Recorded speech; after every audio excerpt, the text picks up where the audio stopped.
Matthew chapter 22, the parable of the wedding banquet. Jesus spoke to them again in parable, saying, The kingdom of heaven is like a king who prepared a wedding banquet for his son. He sent his servants to those who had been invited to the banquet to tell them to come, but they refused to come. Then he sent some more servants and said, Tell those who have been invited that I have prepared my dinner. My oxen and fattened cattle have been butchered, and everything is ready. Come to the wedding banquet.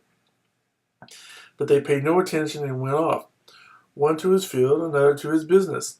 The rest seized his servants, mistreated them, and killed them. The king was enraged. He sent his army and destroyed those murderers and burned their city. Then he said to his servants, The wedding banquet is ready, but those I invited did not deserve to come. Go to the street corners and invite to the banquet anyone you find. So the servants went out into the streets and gathered all the people they could find, both good and bad, and the wedding hall was filled with guests. But when the king came in to see the guests, he noticed a man there who was not wearing wedding clothes. Friend, he asked, how did you get in here without wedding clothes? The man was speechless. Then the king told the attendants, Tie him hand and foot and throw him outside into the darkness, where there will be weeping and gnashing of teeth. For many are invited, but few are chosen. Paying taxes to Caesar. Then the Pharisees went out and laid plans to trap him in his words. They sent their disciples to him along with the Herodians. Teacher, they said, we know you are a man of integrity, and that you teach the way of God in accordance with the truth. You aren't swayed by men because you pay no attention to who they are. Tell us then, what is your opinion? Is it right to pay taxes to Caesar or not? But Jesus, knowing their evil intentions, said, You hypocrites, why are you trying to trap me? Show me the coin used for paying the tax. They brought him a denarius, and he asked them, Whose portrait is this, and whose inscription? Caesar's, they replied. Then he said to them, Give to Caesar what is Caesar's, and to God what is God's. When they heard this, they were amazed, so they left him and went away. Marriage at the resurrection. That same day, the Sadducees, who say there is no resurrection, came to him with a question.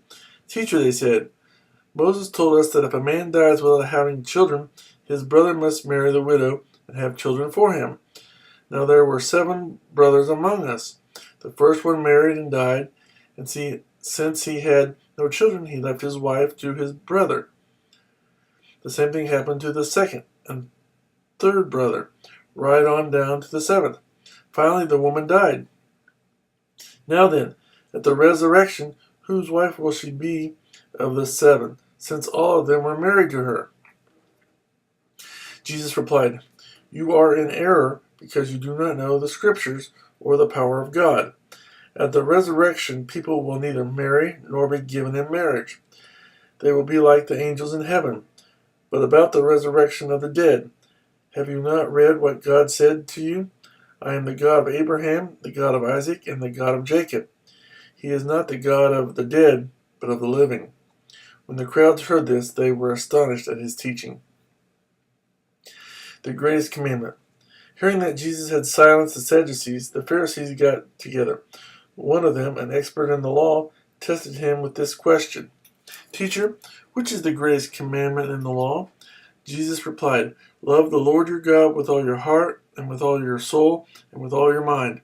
This is the first and greatest commandment, and the second is like it. Love your neighbor as yourself. All the law and the prophets hang on these 2 commandments. Whose son is the Christ?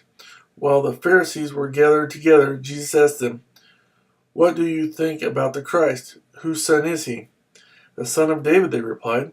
He said to them, How is it then that David, speaking by the Spirit, calls him Lord? For he says, The Lord said to my Lord, Sit at my right hand, until I put your enemies under your feet.